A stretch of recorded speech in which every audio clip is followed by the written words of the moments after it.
Hello, everybody. Thank you so much for joining us. My name is Justine and I am Element City Liaison. Today, we have a really cool interview with two of our own, Jonas and Karissa Tucker, and they are part of a ministry called Apartment Life and are living in the Montiavo apartments here in Santa Maria. So they're here to tell us a little bit about themselves and what they do and how we as a church can get involved. So hi, Jonas and Krista. Thanks for joining us. Why don't you guys start off by telling us a little bit about yourselves? Sure. I'm Jonas. I'm sorry, I don't know. Suddenly drawing a blank. Yeah, I'm Krista.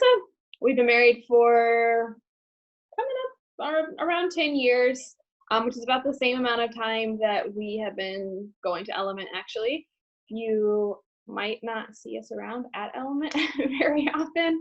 We have both been working, one or both of us has been working like a weekend job for the past many years. So yeah, we always joke that whenever we're there together, people must think that one of us has like a new boyfriend or something. So but we've been married this whole time and we've been at Element this whole time. So yeah, we have two little boys. Ishmael is 7 and Ira is 5. Yes, we also, as I mentioned, have day jobs. So I'll let Jonas talk about his, and then I'll give you a short talk about me. Okay. So I'm a dental technician. I sculpt teeth out of wax, and then I get them back and finish them in porcelain to be put in people's mouths.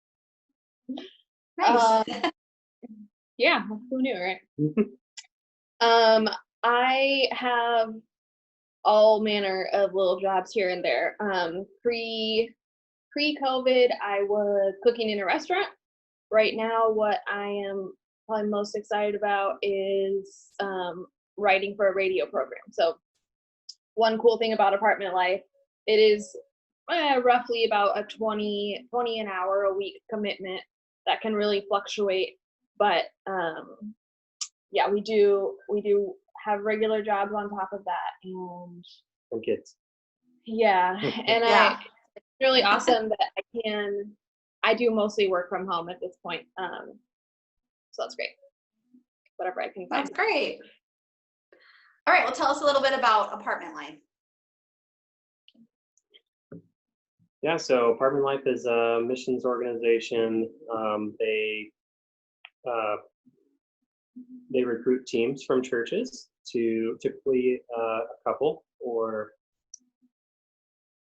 Yeah, it can be not all couples. Sometimes it's singles as well, or multiple singles working as a team. And so those teams, so they'll move into an apartment and perform some services for the apartment complex, like welcoming newcomers and doing interviews for people who are coming up toward the end of their lease. We also plan events every month and just kind of be all around good neighbors. Yeah, so the business component is offering a service to management companies, so that I guess in the US at least, apartment communities have a reputation for being like feeling the least amount of connection with who you live close to. So probably because there's kind of higher turnover a lot of times with residents. You might be on your way to buying a house, or you might just be, living in Santa Maria or whatever other city for a job for a few years, whatever it is. So, in the case of Montiavo, there are a lot of military residents. So, yeah, part of the goal on the business side of Apartment Life is just to greet people right at the beginning of their stay and invite them into a sense of belonging here, trying to create situations in which they could meet other people, which, as we know, and we do have garages here, which is really awesome, but again, the whole thing about, oh, you come home from work, you go straight into your garage and we never see you. So Yeah. Which we've been like in other places that we've lived without apartment life in the picture, that's absolutely how we are as well, just as introverts. So it is very much just taking steps toward trying to draw people out into spaces with their neighbors. Create a sense of community and trust. Yeah, that's great. You guys, I think, are the first in the area, right, to start or to pilot the apartment life in Santa Maria? Yes. Yes. And it's a national organization, right? It's in most of the states. Yep. I shouldn't say all 50 states, but I think so. And it's in Canada as well. Yeah. Oh, okay. Very cool. Well, you guys are kind of out in the new frontier here in our little area. Yeah. Very neat. How long have you guys been living there? 6 months. Yeah, we moved in October. So still pretty new, and then COVID hit. So it's kind of like, probably still feel new because that was pretty early on in your like getting started there. Yeah. So there have been, it was a little difficult at first. We've had, so far, we're on our third apartment manager, the property manager, which that's just, kind of a separate thing. It's a different business. So there's been a lot of adjustment there, just having new bosses pretty often. And I would say it was pretty stressful at the beginning, just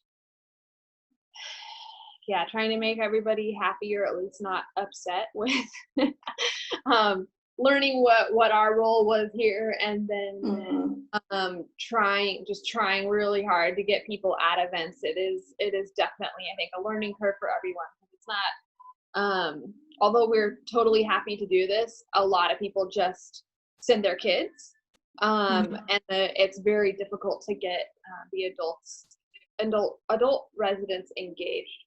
And then once COVID hit, for sure, all of the like in-person stuff stopped. And there was definitely, some, I would say, a little bit of panic, like what's this gonna look like all around, everybody experienced that in different ways. But it turned out to be really cool. We started a Facebook group, and there has definitely been people that we have met through that we have not met in person, and hopefully will come out in person now that we have an online relationship. So that was an unexpected, silver lining. Yeah. So I'm gonna ask our boys to turn the music down.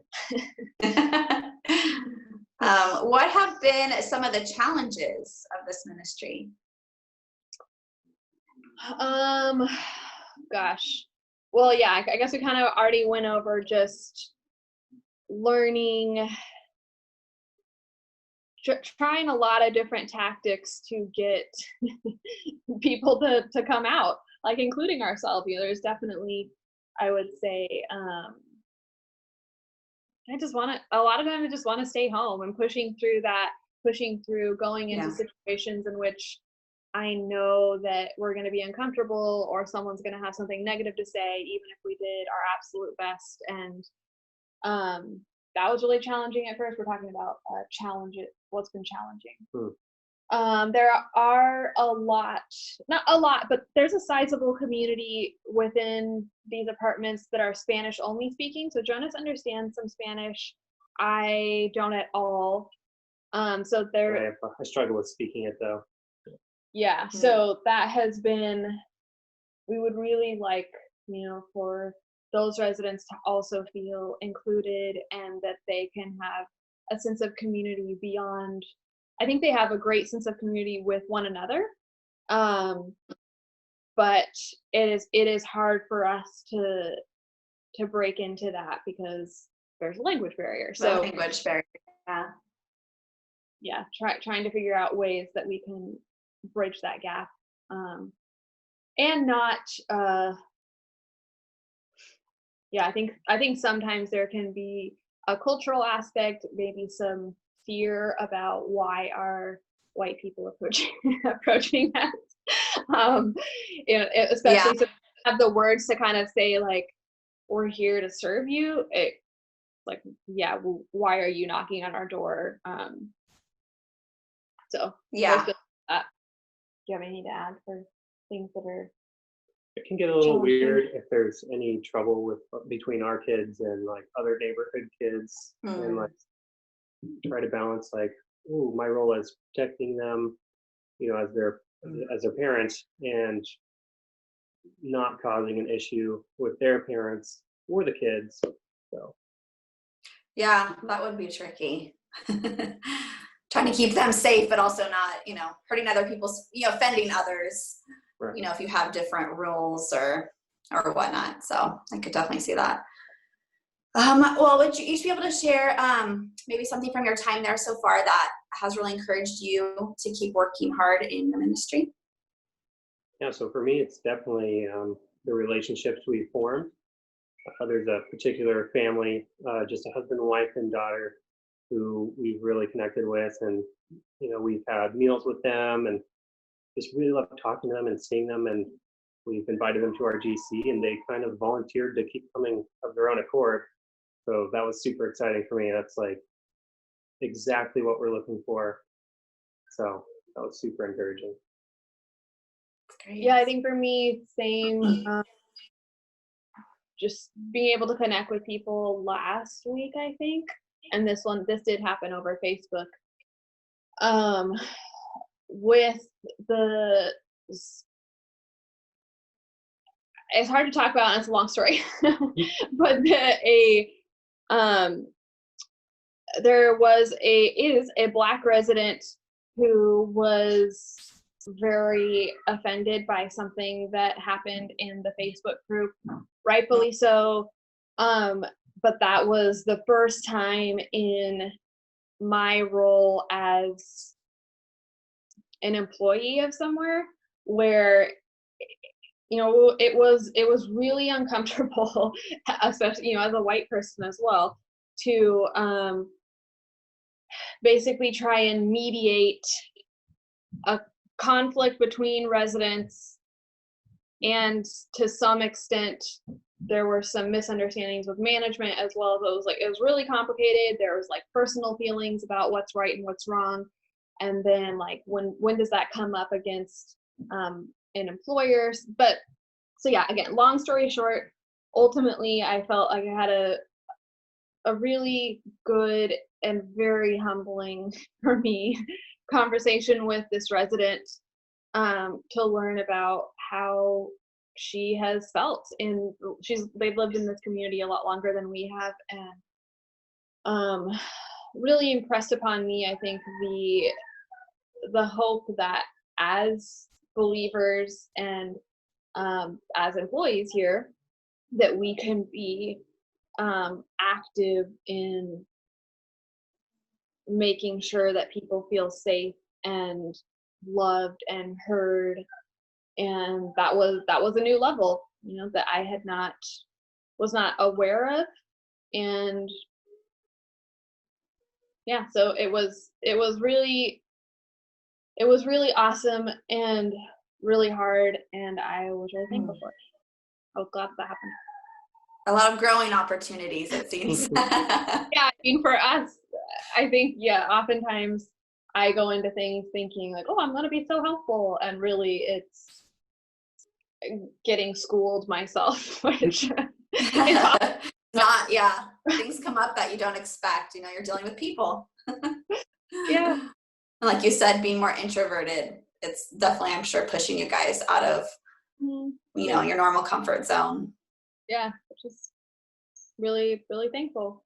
Partially why we signed up for this organization, because we wanted to be involved in our community in this way, and with this sort of structure behind us, it's really helpful. Yeah. Great. All right. As we know, walking through the book of Acts, God calls all followers to live as missionaries in their everyday life. So how do you guys view kind of what you're doing now as kind of taking that mission a few steps further? personally, I don't really view it as taking it further. It's just we're kind of forcing ourselves to do it to begin with. Of course, we try to live our lives missionally anyway, but as I said before, with this structure behind us, it helps us kind of go outside of our comfort zone, because we have goals we have to meet. We have that accountability behind us. And at first I thought that would take away some of the authenticity, but I found that it really hasn't. It's just been just a way to get me to go outside my comfort zone and live the way that I know I should be living. Yeah, so I think my answer is pretty much same thing, slightly different terms of I was thinking about it in terms of not liking change, which I think is something that a lot of us deal with, like going into a situation where you don't know what to expect, you don't feel like an expert at, you might not even feel good at all at something, and then so making a choice to put yourself in a situation to make a change, what I think people can do, and we did, in our lives prior to apartment life as well.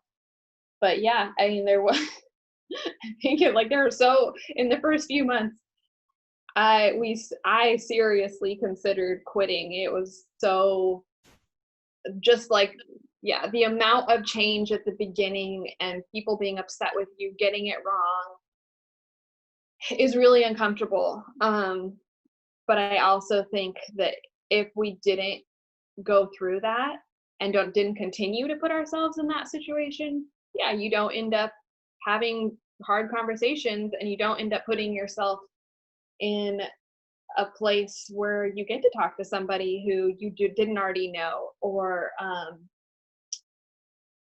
I guess that's it. Just it is a commitment to being uncomfortable for something that you believe in, and great things come from it, but it's not easy.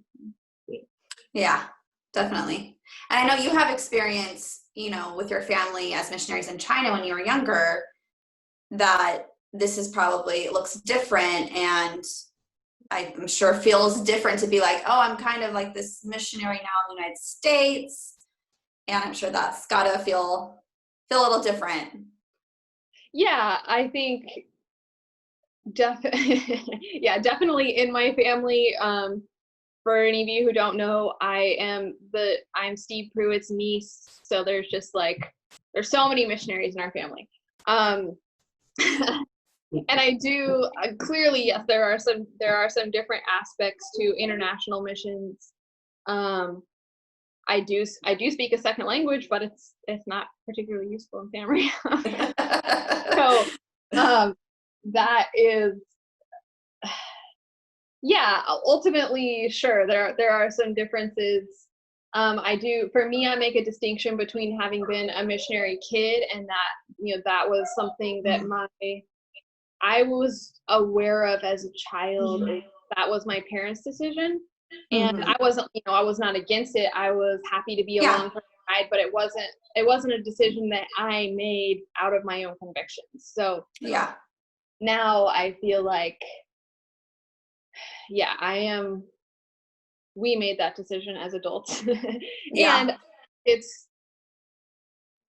there's so much work to do with your neighbors, not just us and our neighbors, but you and your neighbors. And I know you guys, Justine and Jason, do that. And our GC does that, and our church is working on that. And it's no less missions. It does sometimes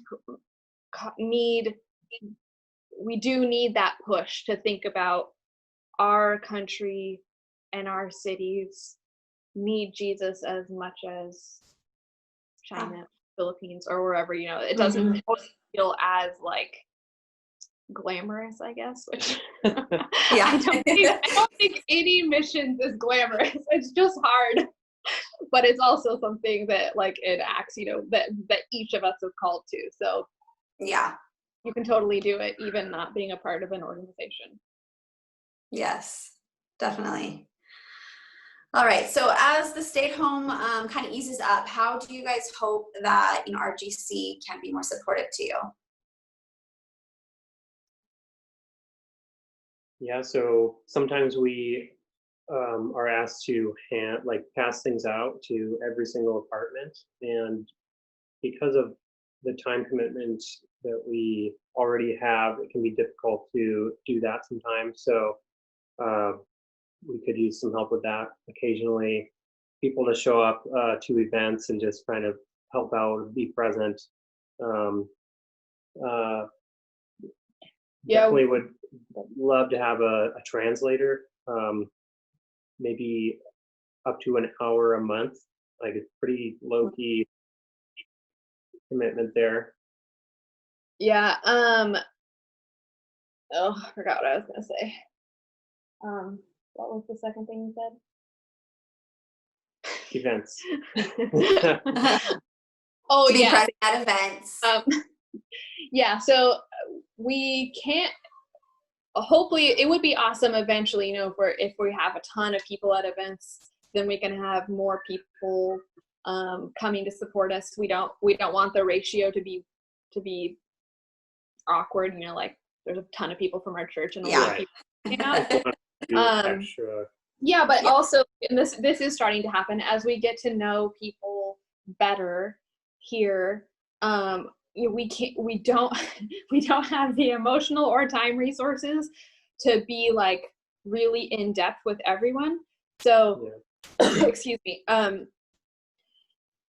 Yeah, that's like a more committed way to be present is that as we that church and GC can kind of be like a fallback for people. So yeah, Jonas mentioned the couple that we have gotten to know pretty well who has come to our GC just to let our GC is great at food, which is really awesome. And so they just come for dinner, and so that is a hope of ours, is that we can be not handing off, but sharing relationships with people, that people in our GC and people in our church can be some of those resources and share that responsibility with us as we get to know more people who are wanting that.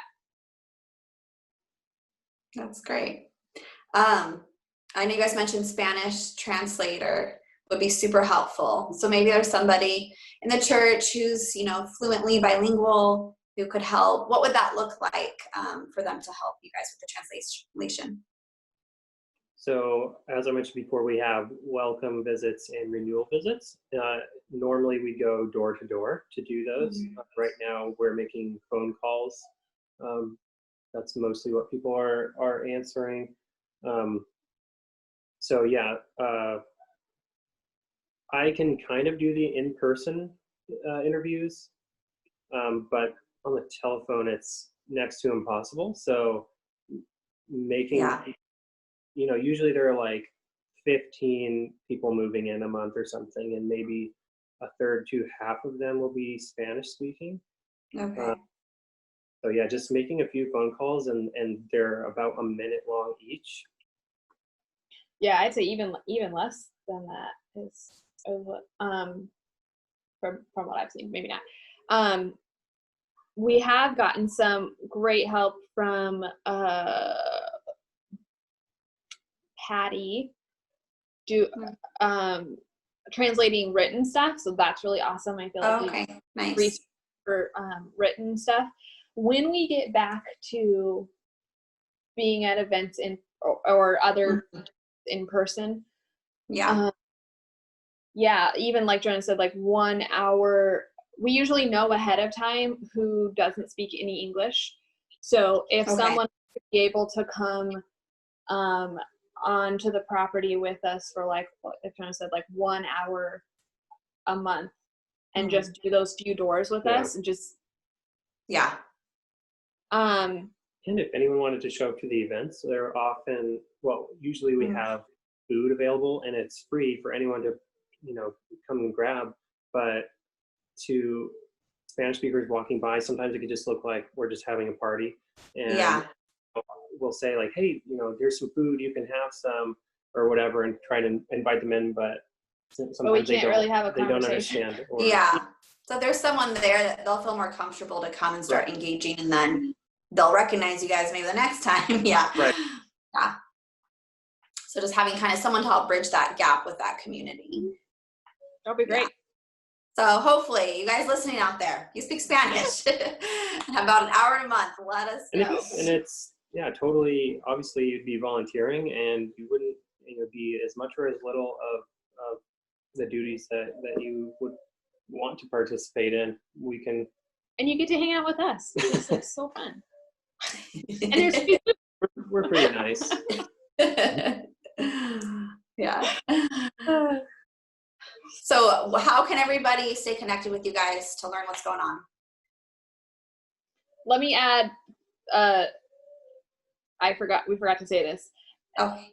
In similarly, like the few times a month that we go out to apartments, that we usually try and do that in the evenings when we know that people will be home from work. Yeah. So every once in a while, it would be really awesome if if someone were able to drop off a meal, because sometimes we get home kind of late from doing that, and we like ramen, but I feel bad as a mom. And yeah, because we do work as well. So that would be like a huge blessing every once in a while to have some food. And I think that would just help us get out the door too. It's just knowing like we don't have to worry about that. Yeah. Similarly, sometimes having babysitting for our kids would be really amazing. I know that our GC is willing to do that, and that with COVID that just hasn't come up. But if that's more your speed, that could be really awesome. So then getting to, what was the question? How we can how you can learn more? Yeah, how can people kind of stay connected with you guys to learn what's going on?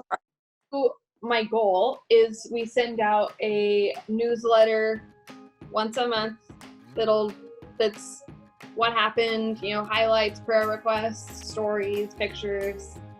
So that's probably the best way. I'm on Facebook, not a lot, to us but at church. Yeah. Okay. Great. Well, thank you guys for taking some time to share with us about your ministry, and you guys are doing a great job there, and I think it's such a unique ministry. I'm really excited to just see just the relationships that are formed from you guys, from your hard work, and there's so much potential there. And you guys keep it up, and know that we're all here to be supportive, and don't feel nervous to reach out when you need help or support with something, because the GC is here for you, the church is here for you, and it's cool to have missionaries in our own backyard that we can actually be involved with, instead of taking like a summer's missions trip for a week. Like, you guys are here all the time, so we don't want to forget about you guys, and we want to be able to support you guys where you need it. So please reach out when you do, and we'll stay connected. And thanks for joining us, and thanks everybody for listening. Thank you, See you later. Justine. Thanks, Element.